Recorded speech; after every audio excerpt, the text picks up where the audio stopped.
At this point, the momentum for Kamala Harris is obviously real. We see it in the polls, but why is she suddenly pulling ahead of Trump so strongly? I was talking about that on my podcast, Beyond Politics, with former Democratic Congressman Paul Hodes, who was Barack Obama's national co-chairman, and Republican political consultant Alicia Preston, who, as you'll see, is a major never Trumper. And they both had their theories about why Trump is flailing so badly against Harris, but it boiled down to one basic idea. What if the things we think are Trump's strengths are really weaknesses? What if he's actually a plodding, slow on his feet politician with a glass jaw who's only going to get more and more exposed against a more nimble political opponent? So take a look at this clip where we start with some polling numbers and then Alicia hits Trump with a brutal Republican on Republican broadside. And I snuck in a fun little fact about Trump in here about how his wealth is way less impressive than he makes it out to be. Take a look. I don't want to sound like Lisa Simpson responding to a canned question from Mr. Burns, like, your campaign has the momentum of a runaway freight train. Mr. Burns, your campaign seems to have the momentum of a runaway freight train. Why are you so popular? But that does seem to be what's happening with Kamala Momentum. Marquette University Law School out with a nationwide poll. Kamala Harris in a one-on-one matchup with Donald Trump up by 6 points, 53% to 47%. And if you expand to the multi-candidate field, including RFK Jr., Cornel West, Jill Stein, wow, that is like the world's worst law firm. Like, nut jobs are us.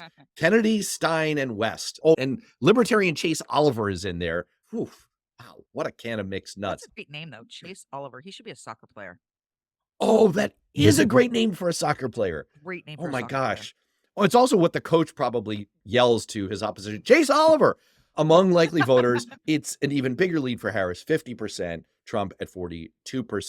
The Cook political report just moved 3 states in Harris's direction: Arizona, Nevada, and Georgia. They're back into toss-up territory after moving to lean Republican last month. We're seeing the exact same thing reflected in the polling averages, where Kamala Harris has risen about 5 points in the last 3 weeks. Trump is only down by about 1.8 percentage points in the average. So you're seeing the base consolidate around Kamala Harris. And that's why I think you're seeing this flailing. He never was very good at pivoting about anything. He's always said the same thing all the time. My crowd's bigger than your crowd. She's dumb, she's stupid, or he's old. He talks like a second grader. People have called him an astute politician and celebrated his brilliance at using social media and insults to take people down. He's never been a particularly adept verbal strategist. I mean, if you cut through the clutter of the lies that are his stock in trade, there really is no there except a pile of lies. All right, let's meet at 4th grade. It's somewhere in there. And people push back to me and they say, no, he's brilliant. Look at all the money he made. Let me explain something. I'm terrible at business. But if someone hands me $200 million in inheritance, even I could make money out of that. I could literally put it in a bank account and just have it make interest for the next 40 years, and I'd be a billionaire too. Can I tell you a fun fact? For that. Actually, can I tell you a fun fact? The dirty little secret of Trump, and no one talks about this because it's like such a nerdy fact. The dirty little secret about Trump is that if you take the inheritance he got from his father, if he had literally just put it in a stock market index fund, right? Just bought the average of the US stock market, like he would do at Vanguard, right? And just let it sit there, he would have been worth more when he ran for president in 2016 than his 6-time bankruptcy company was worth. He would have made more money not doing anything in business than he made doing something in business. So you're right.